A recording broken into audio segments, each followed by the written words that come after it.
comes up big for the Pats. First, let's get out to Orchard Park. Lisa Salters with an important member of that Patriots defense. Thank you very much, Matthew. You got shaken up a little bit there at the end of the game. What happened? Are you okay? Yeah, how it came down, his helmet was just in my rib. Just lost my breath a little bit. I tried to get up, get back to the line of scrimmage, but I really couldn't breathe. So, but I'm okay. I'm okay. And you got the win. That's most important, right? Yeah. Just tell me, tonight was really more about attitude, even more so than the playbook. What was your attitude coming in here tonight, knowing what the weather conditions were going to be like? We know coming in here playing, it's a tough atmosphere and environment, and then when you add the wind and the weather on, we just happy we got the W, came out of here. That's a really good football team. We got to play them again, so we just got to continue to be focused and stay mentally prepared. You kept them out of the end zone twice in the fourth quarter when they were in the red zone. Just what was the key to that? Just playing good team defense. They can score a lot, and just try to bend but don't break and keep them to field goals. Thank you so much. Congratulations on the win, Matthew. Thank you so much. Okay. Well, let's do your research on the Week 13 finale. The Patriots rack up 222 rushing yards compared to just 19 passing yards. They threw it 3 times. It's the largest differential between rushing and passing yards in a game since Week 3 was against the Jets, 1983. For Bill Belichick, 19 wins and 22 trips to Buffalo in his head coaching career, joining George Halas, who coached 40 seasons as the only coaches with 19 road wins against a single opponent in the history of the National Football League. As for this Patriots team, now 7-1 against the AFC this season. Good for the best conference record in the entire NFL. That'll be a huge advantage as it relates to playoff positioning, with conference record a key tiebreaker down the stretch. Here's how things stand.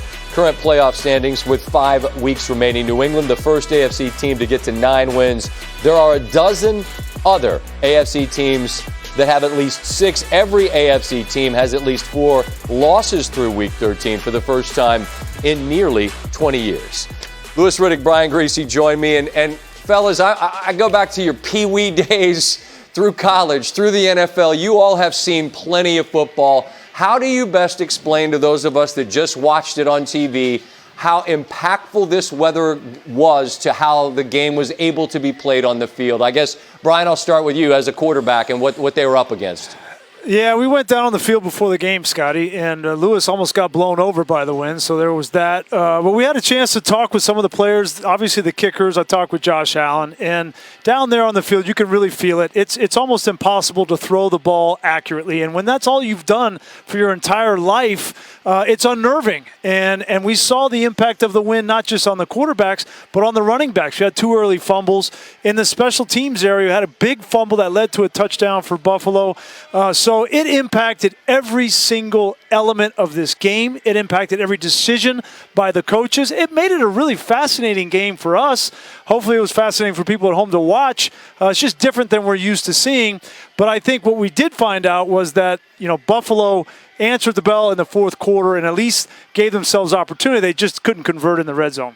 Lewis, defensively. Yeah, go ahead, Lewis. Go. No, go ahead. Ask your question, Scott. I was just curious. I knew you were about to talk about defense, so I wanted to hear this question. Well, specifically the Patriots' defense in the red zone in the fourth quarter. Buffalo's going into the wind. All credit to them. They were able to get down there close. Went for 1 field goal. Weren't able to convert. You have a false start penalty, so you end up with, 3rd and 4th and 14. So they're lengthy plays they're going to have to convert. Patriots defense able to keep them out of the end zone. What'd you see from your vantage point that allowed them to do that?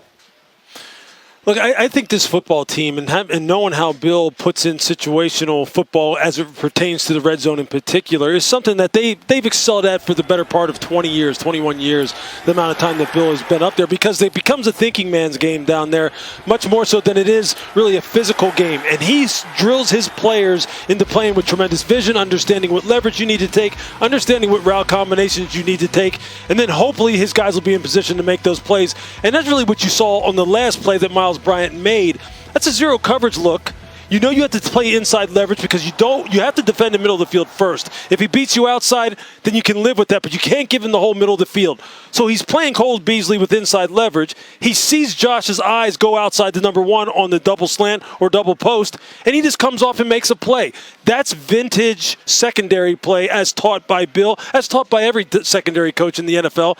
They just happen to do it better than most and have been able to do it better than most for a long time. I'd also give credit to Adrian Phillips. The play that he made on the Dawson Knox, that was going to be a touchdown to Dawson Knox if Adrian Phillips doesn't come in and punch that ball out. The Bills had 12 snaps in the red zone, and they only scored 1 touchdown. That was the difference in the game. I have one last thought for you both. I think, look, we all watch a lot of football. We understand it at the level we understand it at. But help me understand, fellas, when you have game plan for this, it's the biggest game of the week and you get an extra day. You know the weather is, you pay attention to these things, but then you get to Monday night, and look, it's a snow globe, right? So I just wonder how much of what you would have prepared for tonight goes out the window, and you are essentially having to figure this out on the fly. I mean, is there a percentage that you could even apply to that just basically that you prepared for that was useless? I think all these coaches knew what this game was going to be. I mean, we talked with them. Obviously, they had a game plan. We talked with Brian Daboll, and he said he had a separate part of his play sheet, 12 to 15 plays that he was going to use in case they couldn't throw the ball. And he used those for 3 quarters, and then he got into the fourth quarter, and he's behind. He had to throw the ball. So these 2 coaching staffs are some of the best in the National Football League. They prepare for everything, and there's no question they knew what was coming tonight. I think, Scott, what this also goes back to is team building 101. Also, meaning this, we always talk about what kind of teams travel in November and December. Teams that can run the ball, play good situational football, control the line of scrimmage. That kind of roster really does excel in these kind of conditions where it becomes totally unpredictable. You know the game's going to be played in a phone booth. Do you have the roster that can do that? Do you have the guys who have the mentality that say, look, we can play that way if you want to play that way, coach. If you only want our quarterback to throw the football twice and he's going to have a couple quarterback sneaks, that's fine. We can roll with that. We'll win with that. And that goes back to how do you put your team together in the offseason. Bill's been doing this a long time, man. Look, Sean McDermott, he's been doing it too, and Sean has a very good football team. But tonight he got one up by the master. Does that surprise you, given the fact that he retold his roster this offseason? It should surprise no one. No, it was a fascinating night. I think America knew, right? Everybody knew it was a snow globe. You want to see what these teams have got, and then it's just figure out a way to make a play, and in the end, New England makes one more. And look, we get a great divisional game next week. It'll be a little different. Lewis, you can lose that jacket. Grease, you can lose that ascot or scarf or whatever the hell you got on under there. It's you guys a vest. There you go. Well, you can lose the heater, fellas. You can leave the heater in Western New York. It was a blast to watch. Travel safe. We'll talk next week. All right, guys? You got it. Thanks, Scotty. Yes, indeed. All right, that's just the third Patriots game in December or later under Bill Belichick, in which first place in the AFC East was on the line. You know, typically they put it in their back pocket by now. Bill and the Patriots 3 for 3 after beating the Jets 45-3 in 2010, taking down the Dolphins in 2001 en route to their first Super Bowl title. Plenty more to come on a wild and windy night in Orchard Park, including thoughts from both sides. Ryan Clark